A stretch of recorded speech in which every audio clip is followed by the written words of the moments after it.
आप सभी लोगों को मेरा बहुत बहुत नमस्कार। आशा करता हूं कि आप लोग स्वस्थ होंगे, मस्त होंगे और अपने लक्ष्य के लिए पूरी तरह से समर्पित होंगे। आज जैसा कि मेरे स्क्रीन पर आप लोग देख रहे हैं कि निश्चित रूप से अजीजन बाई के बारे में मैं कुछ बताना चाहता हूं और स्वाभाविक रूप से 1857 की क्रांति के ऊपर अगर हम प्रकाश डालें तो कहीं ना कहीं इतिहास में इतने बड़ी महिला क्रांतिकारी को विस्मृत कर दिया गया। ये बहुत बड़ी दुख की बात है। जहां पर हिंदुस्तान में कहीं ना कहीं बहुत से लोग जिन्होंने नेतृत्व किया, चाहे नाना साहब के रूप में हो, चाहे लियाकत अली के रूप में हो, चाहे तात्या टोपे के रूप में हो, चाहे कुंवर सिंह के रूप में हो, चाहे कहीं कि खान बहादुर खान हो, बहादुर शाह जफर हो, सबने 1857 की क्रांति में अपना योगदान दिया। चाहे बेगम हजरत महल के रूप में सबने क्रांति में योगदान दिया। लेकिन अगर मैं यहां पर कहीं ना कहीं अजीजन बाई के पास जाता हूं तो स्वाभाविक रूप से 1857 की क्रांति की एक ऐसी महिला क्रांतिकारी है जो पूरी तरह से निस्वार्थ भाव से, जिसके कहीं ना कहीं रग रग में राष्ट्रभक्ति भरी हुई है, उसने क्रांति में भाग लिया। सबसे बड़ी बात है कि कहीं कि अजीजन बाई नाम से ही लगता है कि कहीं कहीं उस जमाने में नर्तकी रहा करी होगी। कानपुर की एक नर्तकी, कानपुर की एक नाचने वाली, कानपुर की उस समय की तवायफ, जिसके मन में भी एक राष्ट्रभक्ति की भावना जागी और उसने कहीं कि निस्वार्थ भाव से मां भारती के लिए अपने प्राणों का कहीं कि उत्सर्जन कर दिया, अपने प्राणों का बलिदान कर दिया। मैं आज उस अजीजन बाई की बात करना चाहता हूं। मैंने अभी कहा कि कानपुर की एक कहीं न कहीं नर्तकी थी, तवायफ थी, बहुत सुंदर थी। बड़े बड़े कुलना के अंग्रेज अफसर कहीं न कहीं इसके कोठे पर आया करते थे और जब बड़े बड़े अंग्रेज अधिकारी इनके कोठे पर आया करते थे तो स्वाभाविक रूप से कहीं कि मुजरा किया करती थी,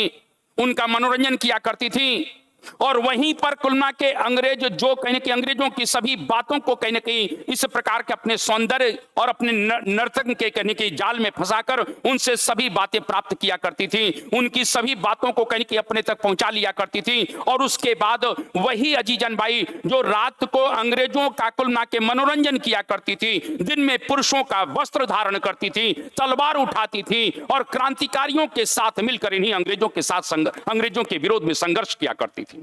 इन्हीं अंग्रेजों के विरोध में संघर्ष किया करती थी। मैं यह कहना चाहता हूं, और जितनी भी रात को बातें अंग्रेजों से पाती थी वो क्रांतिकारियों तक पहुंचाया जाता था, वो तात्या टोपे को पहुंचाती थी, वो नाना साहब को पहुंचाती थी। और इस प्रकार से जितनी भी अंग्रेजों के द्वारा योजना क्रांतिकारियों के खिलाफ बनाई जाती थी, वह योजना का पता पूरी तरीके से क्रांतिकारियों को मालूम पड़ जाता था और इस तरीके से अंग्रेज ध्वस्त होने लगे। कानपुर में एक तरह से कहीं कहीं मैं कह सकता हूं इस अजीजन बाई के कारण एक तरह से नाना की सत्ता दोबारा कुलना के कहीं की प्राप्त हो जाती है। लेकिन दोबारा कुलना के कानपुर को अंग्रेजों के द्वारा घेरा जाता है और कानपुर को जब अंग्रेजों के द्वारा घेर लिया गया तो स्वाभाविक रूप से चारों तरफ से रास्ते सब ब्लॉक कर दिए गए। लेकिन कहते हैं कि उस समय कुलना के तात्या टोपे को कानपुर से निकालने में अगर सबसे बड़ा रोल किसी का रहा तो वो अजीजन बाई का रहा। अजीजन बाई अपने कहीं न कहीं प्राणों की कहीं की परवाह ना करते हुए, कहते हैं अंग्रेजों के कुलना के कैंप में जाकर वो इतना नृत्य करती हैं, इतने सौंदर्य से उनको मंत्रमुग्ध कर देती हैं कि अंग्रेज मदहोश हो जाते हैं और उसका फायदा उठाकर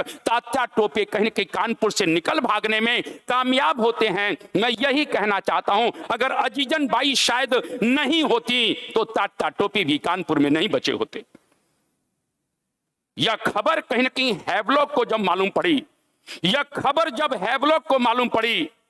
कि कहीं ना कहीं निश्चित रूप से अंग्रेज अफसर, अंग्रेज अधिकारी इस प्रकार से एक बहुत ही सुंदर नाचने वाली के कुलना के कोठे पर जाते हैं, तो अंततः कहीं कि हैवलॉक को शक हुआ और हैवलॉक ने तत्काल अजीजन बाई को अपने पास बुलावा भेजा। अजीजन बाई की प्रस्तुति हैवलॉक के पास होती है क्योंकि वहां का वो कमांडर था। इस प्रकार से हैवलॉक के पास पहुंचती हैं और हैवलॉक दबाव बनाता है अजीजन बाई के ऊपर कि तुम सच सच सब कुछ उगल दो, क्योंकि हैवलॉक भी कहते हैं कि अजीजन बाई के सौंदर्य से मंत्रमुग्ध हो जाता है और वह कहता है मैं तुम्हें माफ कर दूंगा, तुम हमारा मनोरंजन करने का काम करना, लेकिन तुम्हें क्रांतिकारियों के बारे में सब कुछ बताना पड़ेगा। क्योंकि हैवलॉक दबाव बनाता है। लेकिन मैंने अभी कहा ना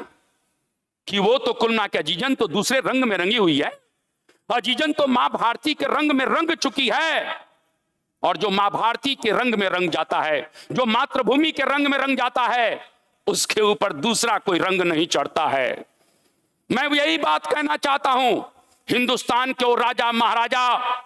जो उस समय कुल ना के कहने की भारत और मातृभूमि के साथ गद्दारी करके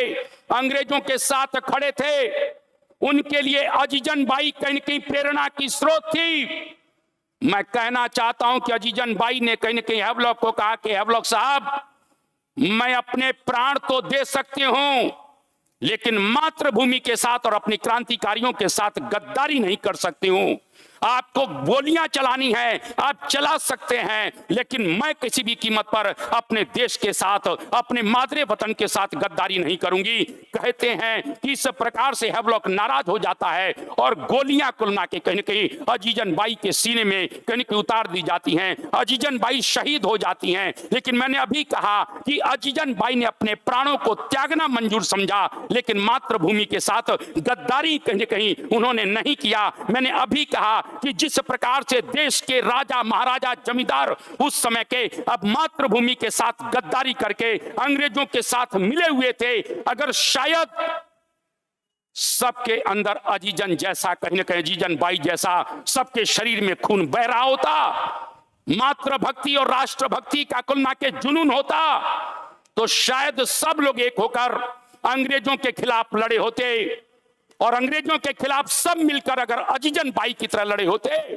तो उसी समय 1857 में ही मेरा देश आजाद हो जाता, और मेरा देश आजाद हो जाता तो देश का इतिहास और भूगोल कुछ और होता। मैं यही बात कहना चाहता हूं कि कहने की अजीजन बाई हमेशा देशभक्तों के लिए प्रेरणा का स्रोत रहेंगी। मैं इनको झुककर नमन करता हूं, और 1857 की वीरांगना हमेशा के लिए हम लोगों के लिए प्रेरणा का स्रोत रहेगी। मैं इन्हीं शब्दों के साथ अपनी वाणी को विराम देता हूं, लेकिन जाते जाते 2 लाइनें जरूर कहूंगा कि चले हैं जिस पथ पर उसका कोई अंजाम तो होगा, चले हैं जिस पथ पर उसका कोई अंजाम तो होगा,